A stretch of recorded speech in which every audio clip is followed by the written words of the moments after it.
C'est 2,3 millions de kilomètres carrés, la RDC est le plus grand pays d'Afrique subsaharienne. Il s'étend de l'océan Atlantique à la région des Grands Lacs. Il partage ses frontières avec 9 pays. La République du Congo, la Centrafrique, le Soudan du Sud, l'Ouganda, le Rwanda, le Burundi, la Tanzanie, la Zambie et l'Angola. La population congolaise est l'une des plus importantes du continent. Elle est passée de 50 millions au début des années 2000 à 100 millions aujourd'hui. Et avec plus de 5 enfants par femme en moyenne, elle devrait continuer de progresser pour atteindre 215 millions en 2050, selon l'ONU, et faire de l'RDC l'un des 10 pays les plus peuplés au monde. Elle est caractérisée par une importante diversité linguistique et ethnique. Plusieurs centaines de groupes ethniques la composent, dont la majorité est bantoue. Sur le plan religieux, la très grande majorité de la population est chrétienne, à plus de 90%. D'ailleurs, l'Église catholique détient un rôle sociétal majeur en ce qu'elle supplante les institutions défaillantes de l'État congolais à plusieurs niveaux. Éducation, enseignement supérieur, médiation politique. D'un point de vue économique, la RDC, souvent qualifiée de scandale géologique, tant elle dispose d'immenses réserves de ressources minières. Elle concentre plus de 60% des réserves mondiales de cobalt, 80% des réserves de coltan concentrées dans la région du Kivu. Ces deux minerais sont essentiels à la production d'appareils électroniques et de batteries. À celles-ci s'ajoutent les gisements abondants d'uranium, de cuivre, de plomb, d'or, de diamants, d'étain, de manganèse. Mais le pays connaît la malédiction des matières premières. Ces richesses, du fait de la corruption, du détournement, du pillage, des conflits qui gangrènent le pays, ne profitent pas à la population. Les minerais sont majoritairement extraits par les mains de dizaines de milliers d'enfants et d'adolescents. Ainsi, la population congolaise figure parmi les plus pauvres du monde. Selon les chiffres de la Banque mondiale en 2022, 62% de la population congolaise vit avec moins de 2,15 dollars par jour et le PIB par habitant s'élève à 653 dollars, l'un des plus faibles de la planète.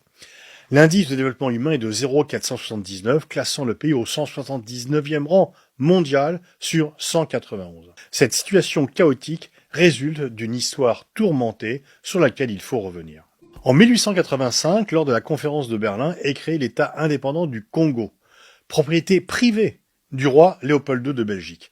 La colonie royale privée est transférée à l'État belge en 1908 et prend le nom de Congo belge, mais poursuivant le système d'exploitation coloniale.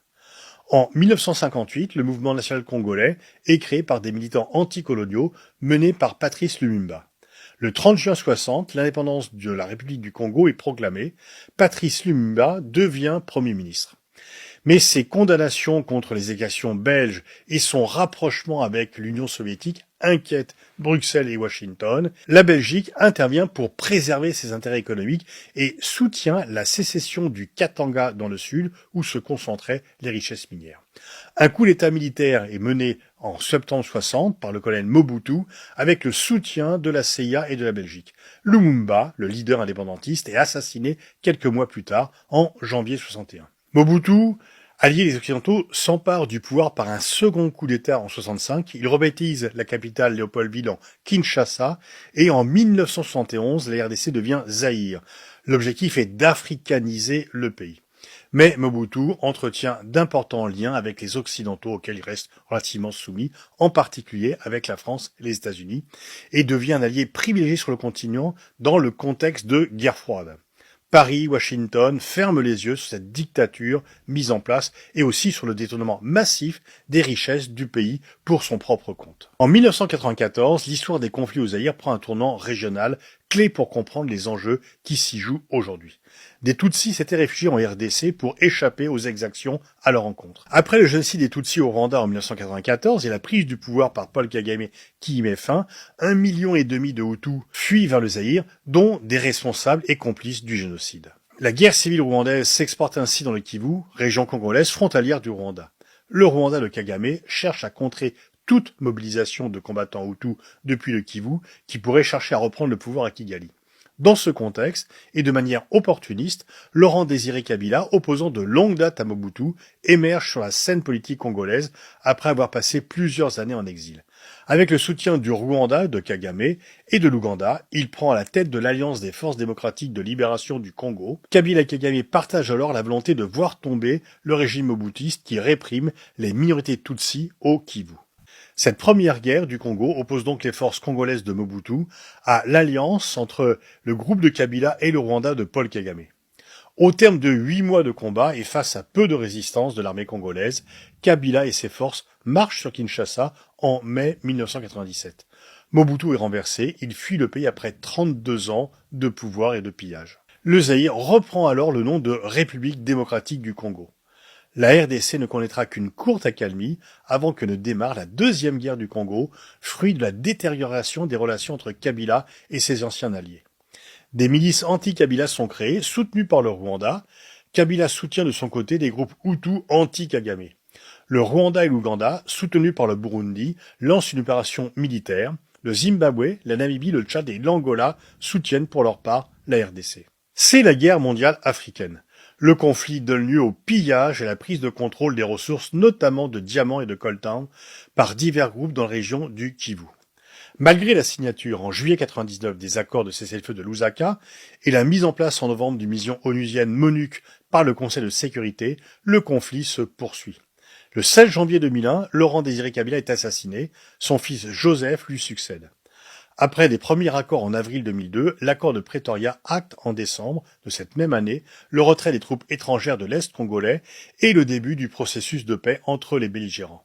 Mais l'État central perd progressivement le contrôle de facto sur l'Est du pays, qui devient une véritable zone grise et demeure déchiré par la violence de plusieurs dizaines, voire de centaines de groupes armés qui se battent pour le contrôle des exploitations minières. Le conflit au Kivu s'étend particulièrement entre 2004 et 2009 et oppose dans des affrontements les forces armées congolaises à d'anciens soldats rebelles soutenus par le Rwanda, ce qu'il nie.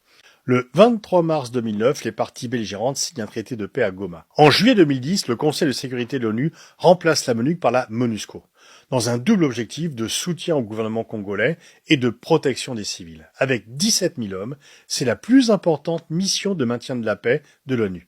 Elle sera cependant totalement impuissante. En 2012, le mouvement du 23 mars, dit M23, est fondé par d'anciens rebelles, en majorité Tutsis.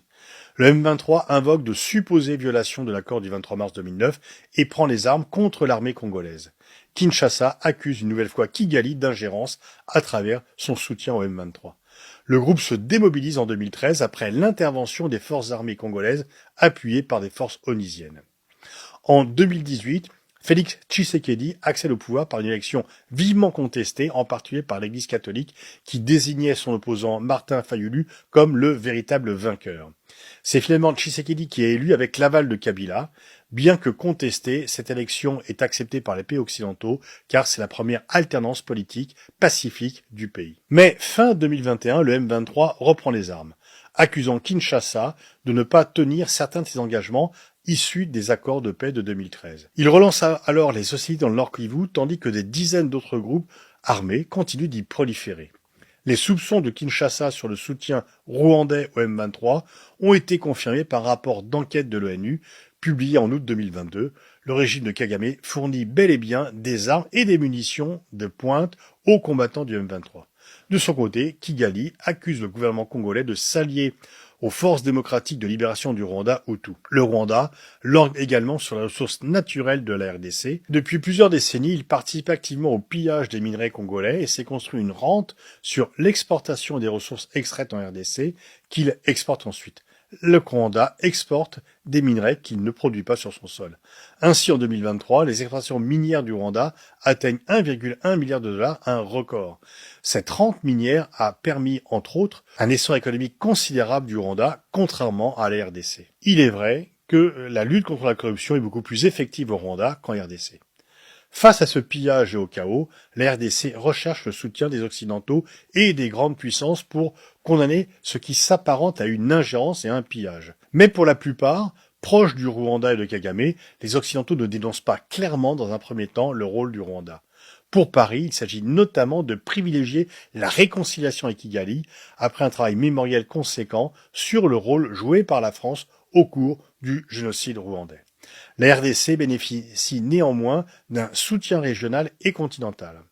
C'est le cas via la communauté d'Afrique de l'Est, notamment du Burundi, de l'Ouganda, du Kenya, du Soudan du Sud, qui ont envoyé des troupes dans le cadre d'une mission. Enfin, la communauté de développement de l'Afrique australe a mobilisé une force conjointe de soldats d'Afrique du Sud, du Malawi et de Tanzanie début 2024.